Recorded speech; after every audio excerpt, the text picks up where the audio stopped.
Let's be realistic, Kelly. A client like Meridian would never trust someone at your level. But sure, you can sit in on the meeting, maybe get some coffee for everyone. That would be super helpful. I stared at the text from Marcus, feeling that familiar twist in my gut. The one that said, swallow it, smile, move on. The one I'd felt at least 3 times a week for the past 4 years at Horizon Capital Partners. My fingers hovered over the phone. I typed no problem, then deleted it. Typed happy to help, then deleted that too. I finally settled on I'll be there and hit send. 4 years of this treatment, and still I couldn't bring myself to push back. Not yet, anyway. In the bathroom mirror at HCP's gleaming office in downtown Rochester, I straightened my navy blazer and rehearsed my smile. Not too eager, not too serious. The Goldilocks of professional expressions for a 28-year-old woman trying to be taken seriously at a financial consulting firm where the leadership looked like a country club circa 1983. The Meridian Technologies account represented the biggest potential client HCP had pursued in years. A tech manufacturing company with real growth potential. Exactly the kind of client that could cement someone's path to partnership. I'd spent weeks researching their operations, identifying inefficiencies in their supply chain management that were costing them millions. I had a presentation ready, talking points prepared, solutions mapped out, none of which I'd probably get to use. There she is! Marcus Harding's voice boomed as I entered the conference room. At 45, he was the youngest partner at the firm, which somehow made his condescension worse. Kelly's going to make sure we're all comfortable during this little powwow. The other men, because of course they were all men, chuckled. Dean Whitley, the CFO, barely looked up from his phone. Alan Prescott, the oldest partner, gave me a grandfatherly nod that managed to be both kind and dismissive. Actually, I said, setting my portfolio on the table instead of heading for the coffee machine, I've prepared some materials on Meridian's current infrastructure challenges. Marcus's smile tightened. That's great initiative, Kelly. But Dean and I have this covered. We've been working with similar clients since you were in high school. Since middle school for some of us, Dean muttered, glancing at me. I took a seat at the far end of the table, away from the head where the Meridian executives would sit. My materials stayed unopened. The message was clear. Know your place. The conference room slowly filled with the scent of expensive cologne as more HCP executives arrived. They engaged in their usual pre-meeting ritual, trading golf scores, complaining about their ex-wives' alimony payments, and name-dropping clients. Not once did anyone discuss the actual purpose of the meeting or Meridian's needs. When the Meridian team finally arrived, I recognized Sarah Feldman immediately. As the first female CEO of a major tech manufacturing company in the region, she'd been featured in several business magazines I followed. She walked in confidently, followed by her CTO and 2 VPs, all carrying tablets and looking ready for substance, not small talk. The meeting was painful from the start. Marcus and Dean pitched outdated strategies I knew wouldn't work with Meridian's technical needs. They emphasized HCP's traditional approach and time-tested methods. Code for we haven't updated our thinking in a decade. The Meridian team, particularly Sarah and her CTO, looked increasingly disengaged. Marcus kept referring to digital transformation and leveraging synergies without specifying any actual steps or solutions. Dean occasionally jumped in with anecdotes about other clients, careful to avoid any real metrics or results. They talked over each other, contradicted each other's points, and repeatedly referred to solutions that would require significant partner oversight, their way of justifying the exorbitant fees they were proposing. Then came the moment. What about the transition to cloud-based inventory management? Asked Sarah Feldman, interrupting Marcus mid-sentence. Your proposal doesn't address our current architecture at all. Marcus faltered. Dean jumped in with vague reassurances about phased implementation and legacy system integration that I knew were nonsense. I saw Sarah exchange a glance with her CTO. They were slipping away. We have a comprehensive migration plan, I heard myself say. All heads turned my way. Marcus shot me a warning look, but I was already pulling out my materials, if I may. For the next 10 minutes, I outlined exactly how we could transition their systems with minimal disruption including cost projections and timeline benchmarks. I pointed out specific inefficiencies in their current setup that even they hadn't fully identified. I showed them real numbers, how much time and money they were losing with their existing system, and how quickly our solution would pay for itself. The room's energy changed. The Meridian team leaned forward, asked specific questions I was ready for. I had answers backed by data, not vague assurances. By the end, Sarah Feldman was nodding. "That's exactly what we're looking for," she said. "I'd like to hear more about this approach." Marcus jumped back in, trying to reclaim control. "Kelly's ideas are certainly interesting. We'll have our senior team refine them and get back to you with something more polished." "Actually," Sarah said, "I'd prefer to work directly with Kelly on this. She clearly understands our needs." Marcus's face flushed red. Dean suddenly became very interested in his notepad. Alan Prescott, who had been mostly silent, gave me a curious look, not angry but evaluating, as if seeing me for the first time. The ride back to the office was silent. I stared out the window at Rochester's mixture of historic buildings and newer development, trying not to look at Marcus's white-knuckled grip on the steering wheel. "That was inappropriate," he finally said. "You undermined our entire presentation." "I saved the meeting," I replied, surprising myself with my calmness. They were about to walk. "You don't make that call. You're an associate. You're not ready for client lead." Based on what? The question had been building for years. Experience, judgment, knowing how things work. He pulled into the parking garage. "Look, I'll give you partial credit for the assist today, but Dean and I will handle the Meridian account going forward. Sarah specifically asked to work with me, and I'll explain to her how our firm operates. You'll be involved, but you need supervision." He shut off the engine. "That's how you learn, Kelly." Back at my desk, I received an email from Marcus to the partners summarizing the Meridian meeting. It contained a single line about my contribution. Kelly provided some useful background details. The rest was about how he and Dean had pivoted the conversation and secured the client's interest. I forwarded the email to my personal account, a small act of self-preservation that would prove more important than I knew at the time. I should have been angry, but instead felt something oddly liberating. For 4 years, I'd played by their rules, thinking hard work would eventually be recognized. I'd watched male associates with half my qualifications get promoted ahead of me. I'd endured helpful feedback about my aggressive tone when I spoke in meetings. I'd smiled through comments about how I was detail-oriented and supportive, never strategic or leadership material. Now I saw the truth. The game was rigged. But maybe there was another way to play. That night, instead of going home to my apartment in the East End, I stayed late.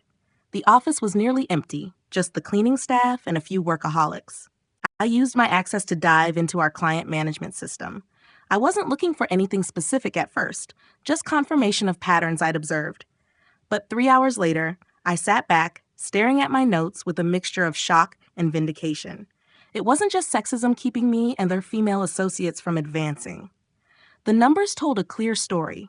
HCP's traditional methods were failing. Across dozens of clients, the firm's outdated approaches had led to measurable underperformance. Projects managed by the old guard were running over budget, missing targets, and in several cases, losing clients altogether. And they were hiding it. I found email threads where partners discussed recalibrating metrics and adjusting performance benchmarks to mask declining results.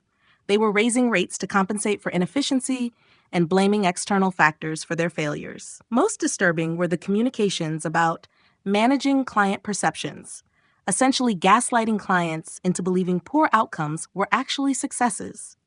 In one case, a manufacturing client had lost millions due to a failed ERP implementation that Marcus had overseen. Rather than admitting the failure, he'd convinced them to invest even more in remediation efforts that were basically starting over while calling it a Phase 2 enhancement. In another instance, Dean had billed a healthcare client for thousands of hours of strategic oversight that amounted to nothing more than weekly phone calls and fancy dinners. Then there was Alan, the seemingly kind grandfather figure, who had systematically sidelined younger consultants who proposed innovative approaches, ensuring the firm stayed locked in methodologies from the previous decade. I copied key files to my secure cloud drive and went home, mind racing with possibilities and fears. Part of me wanted to walk away, find another firm, start fresh. But another part, the part that had swallowed her pride for 4 years, wanted something more. The next morning, I was called into Alan Prescott's office. My heart pounded as I took a seat across from the 68-year-old founding partner. "Marcus tells me you were quite assertive yesterday," he said, peering over reading glasses. "I saw an opportunity to address the client's needs and took it," I replied. He removed his glasses. "You know, in my day, young associates showed more patience." "With all due respect, sir, in your day, associates like me probably weren't in the room at all." His eyebrows shot up, but to my surprise, he chuckled. "Fair enough. Marcus wants you removed from the Meridian account." My stomach dropped. "And you? I've been doing this a long time, Kelly, long enough to know when someone has talent." He leaned forward. "I'm keeping you on the account, as support. Do good work, don't rock the boat too much, and we'll reassess your position in a year or so." It was meant to be encouraging. A decade ago, it might have been. I forced a grateful smile. "Thank you, sir. I appreciate the opportunity." "Don't thank me yet," he said, his tone hardening slightly. "Marcus will still lead the account. You report to him, and I expect absolute professionalism going forward." I nodded, understanding the real message. Stay in line, or else. As I left his office, my phone buzzed with an email from Sarah Feldman. "Looking forward to our call tomorrow to discuss implementation. Just you and me, if that works." I smiled, a real one this time. Over the next 2 months, I lived a double life at HCP. Officially, I was a junior associate supporting the Meridian account. In reality, I was their primary contact, working directly with Sarah and her team to implement the solutions I designed. Marcus tried repeatedly to insert himself, scheduling calls that Sarah mysteriously had to reschedule, sending emails that went unanswered until I followed up. Dean mostly stayed away, too busy with damage control on other struggling accounts. I documented everything. Every email, every call, every deliverable. I kept detailed notes of the work I was doing versus what Marcus claimed in internal reports. I wasn't sure yet what I'd do with all this evidence, but instinct told me to keep building my case. Meanwhile, I continued my after-hours research. What I discovered that first night was just the tip of the iceberg. HCP's leadership had been covering up failures for years, shuffling underperforming partners between accounts, and blaming junior staff when things went wrong. I uncovered a pattern of client complaints that had been buried. Projects that had been reported as successes internally, but had actually failed to deliver promised outcomes. Consultants who had raised concerns about methodology being pushed out or sidelined. The more I dug, the more I found. Falsified performance reports, hidden client complaints, even potential ethics violations involving financial reporting. I documented everything, building a comprehensive file, not for blackmail, but for truth. I wasn't sure what I'd do with it yet. Then came the quarterly review. Meridian was thrilled with our progress. Their new system was already showing efficiency improvements. Sarah had sent a glowing email to the entire leadership team, specifically praising my work. "The transition has been smoother than we anticipated." She'd written, "Kelly's understanding of our needs and her ability to translate them into actionable solutions has been invaluable. I expected at least some recognition. Instead, I watched in disbelief as Marcus presented Meridian as a success story to the partners, with his name attached to every achievement. My contribution was reduced to providing technical support under senior guidance. "Kelly has been a useful junior resource," he said, nodding at me patronizingly. "She's handled the day-to-day details while I've managed the strategic relationship." "Excellent work, Marcus," said Richard Tanner, the managing partner. "This is exactly the kind of client relationship we need. I understand they're already considering expanding our scope." "We're in preliminary discussions," Marcus said, taking credit for conversations I'd initiated and led. When the meeting ended, I approached Marcus. "You know that's not what happened." He looked around to ensure no one was within earshot. "What matters is results, Kelly. The client is happy, the firm gets paid. Your little ego doesn't factor in." "Sarah knows the truth. Sarah's one client. I've got relationships with dozens. Who do you think the partners will believe?" He straightened his tie. Look, you did good work. In a few years, you might be ready for more responsibility. Until then, know your role. I nodded, not trusting myself to speak. As I turned to leave, he added, I need your help with the Meridian Quarterly Report. There are some numbers that need adjusting. Adjusting? Nothing major. Just some timeline projections that were a bit optimistic. Make them match what we've actually delivered. You want me to alter our performance metrics? I clarified. I want you to update them to reflect reality. That's all. He gave me his practiced client smile. Have it on my desk by tomorrow. That night, I sat in my apartment staring at my laptop. On the screen were two documents, the real Meridian performance metrics and the adjusted version Marcus wanted me to create.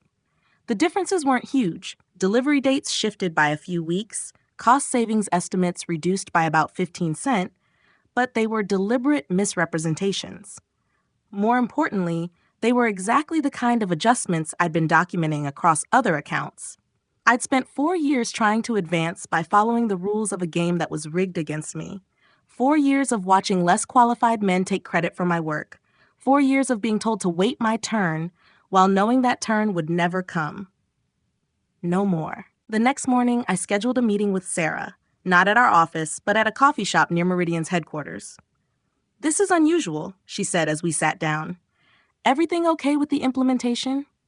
The implementation is perfect, I said. It's HCP that has issues.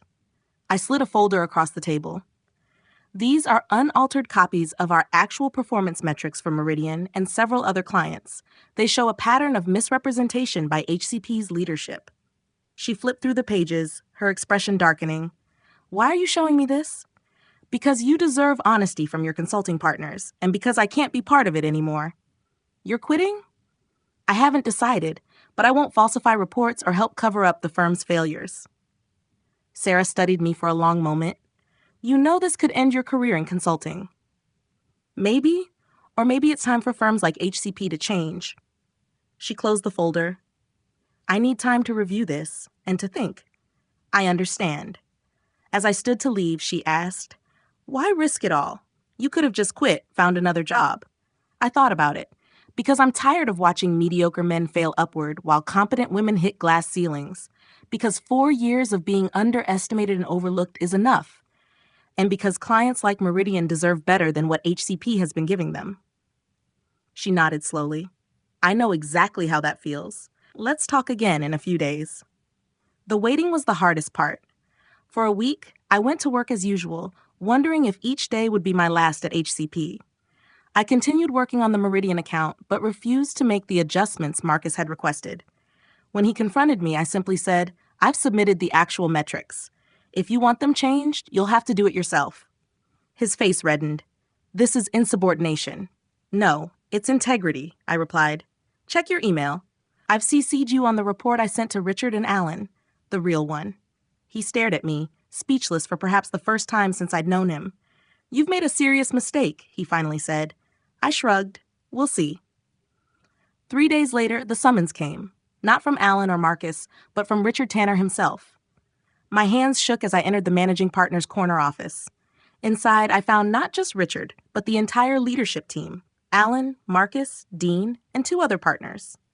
Their faces ranged from stern to furious. Ms. Bennett, Richard began formally, we've received some concerning information from Meridian Technologies. Marcus shot me a venomous look. You went behind the firm's back to a client. That alone is grounds for termination. What exactly did I do, Marcus? I asked calmly. Share accurate performance metrics? Isn't that our job? You deliberately undermined. Richard held up a hand, silencing him. The issue isn't just Meridian. Sarah Feldman has informed us that she's shared your findings with several other clients. My heart raced. I hadn't expected that. Furthermore, Richard continued, we've received notice that 3 clients are considering terminating their contracts pending a full audit of our work. The room fell silent. This was worse than I'd anticipated. Or maybe better, depending on perspective. You've potentially cost this firm millions, Dean said. Not to mention our reputation. I didn't falsify any reports, I replied. I didn't misrepresent any outcomes. I simply showed the truth about what's been happening here for years. Alan sighed heavily. Kelly, I gave you a chance. This is how you repay the firm's trust? Trust? I couldn't help laughing. You've been lying to clients and covering for each other's failures for years. You've suppressed the advancement of qualified people who don't fit your mold. That's not a trust worth protecting. Richard's jaw tightened. You're terminated, effective immediately. Security will escort you to clean out your desk. I stood. Before I go, you should know I've retained copies of everything. If you attempt to damage my professional reputation or pursue legal action, those copies will find their way to every client HCP has ever had. It was a bluff. Mostly. But they didn't need to know that. No one spoke as I walked out. The following weeks were strangely peaceful. I spent time catching up with friends I'd neglected during 60-hour work weeks. I slept past 6 a.m. for the first time in years. I even took a weekend trip to the Finger Lakes, something I'd been promising myself since moving to Rochester. I had some savings, enough to last a few months while I figured out my next move. Several recruiters reached out. News travels fast in consulting circles, but I wasn't ready to jump into another firm that might be just like HCP. Then came an unexpected call from Sarah Feldman. "How are you holding up?" she asked. "Surprisingly well," I admitted. "How's the implementation going?" "That's actually why I'm calling. Things have stalled since you left." I couldn't help feeling a small surge of satisfaction. "I'm sorry to hear that." "No, you're not," she laughed. "But I need your help, not just with Meridian. I have a larger proposal. Can you meet tomorrow? Bring a resume." The next morning, I found myself in Meridian's sleek headquarters, sitting across from Sarah and, to my shock, Richard Tanner. "This is unexpected," I said. "For all of us," Richard replied, looking uncomfortable. "I'll cut to the chase," Sarah said. "Following your revelations, several major clients formed a consortium to demand an independent audit of HCP's work. The results weren't pretty." Richard shifted in his seat. "We've made some significant leadership changes at HCP. Marcus and Dean are no longer with the firm. Alan has agreed to an accelerated retirement." I tried not to show my shock. "I see. The board has appointed me to restructure the firm. We're implementing new client management protocols, transparent reporting standards, and," he seemed to struggle with the next words, "addressing certain cultural issues within the company." "Congratulations," I said neutrally. "We want you back," he stated flatly, "in a senior position, leading the Meridian account and helping shape our new direction." I glanced at Sarah, who nodded. It was my condition for keeping Meridian with HCP, along with several other changes. "Why would I come back?" I asked Richard. "Because despite everything, you're excellent at what you do, and because meaningful change happens from the inside." He slid a contract across the table. "You'd have the authority to build your own team and a path to partnership within 2 years." The offer was better than anything I could have expected. But still, "I need time to consider it," I said. "Of course." He stood to leave. "For what it's worth, you were right about a lot of things. Not your methods, but your assessment of the problems." After he left, Sarah stayed. "You don't seem thrilled with the offer." "It's complicated. Part of me wants to take it, to prove I can succeed there. Another part never wants to set foot in that building again." "I get that," she nodded. "But consider this. Firms like HCP don't change unless they're forced to. You forced them. Now you have the chance to ensure the change sticks. Or I could start fresh somewhere else." Sarah smiled mysteriously. "Like where?" "I've had a few interviews. Nothing concrete yet." "What about Meridian?" I stared at her. "What about it?" "We're creating a new consulting division. Internal at first, but eventually serving external clients. We need someone to build it from the ground up." She pulled out her own contract. Someone who values truth and isn't afraid to challenge the status quo. I looked between the two contracts on the table. "You planned this." "Let's just say I recognized an opportunity." She stood. "Take the weekend to decide. Either way, you've already won." 3 months later, I sat in my new corner office at Meridian Technologies, reviewing applications for the consulting team I was building. Through the glass wall, I could see my first 3 hires, all talented consultants who had been overlooked or undervalued at their previous firms, working on our inaugural project. My phone buzzed with a text from Sarah. "Richardson Foods signed. Your strategy worked perfectly." I smiled and looked out at the Rochester skyline. The same view I'd had at HCP, but everything else had changed. My team was taking shape, a diverse group of talented professionals, many of whom had hit the same barriers I had. Together, we were creating something new, a consulting practice built on genuine expertise and transparency. I'd heard HCP was struggling. Richard was trying to right the ship, but years of hidden problems had finally surfaced. Several major clients had left. Their stock was down. I didn't take pleasure in their difficulties. Well, maybe a little when it came to Marcus, who I'd heard was having trouble finding another position at his expected salary level. Last I heard, he was considering a move to a much smaller firm in Buffalo with a significant pay cut. My assistant poked her head in. "Your 4 o'clock is here. The potential client from Syracuse." "Send them in," I said, standing to greet them. As I prepared to outline our approach, honest, innovative, and effective, I thought about how close I'd come to accepting 4 more years of being underestimated and overlooked, of swallowing my pride and waiting for recognition that would never come. Sometimes the only way past a glass ceiling is to build your own ladder, and make sure to leave a paper trail of those who tried to hold you down.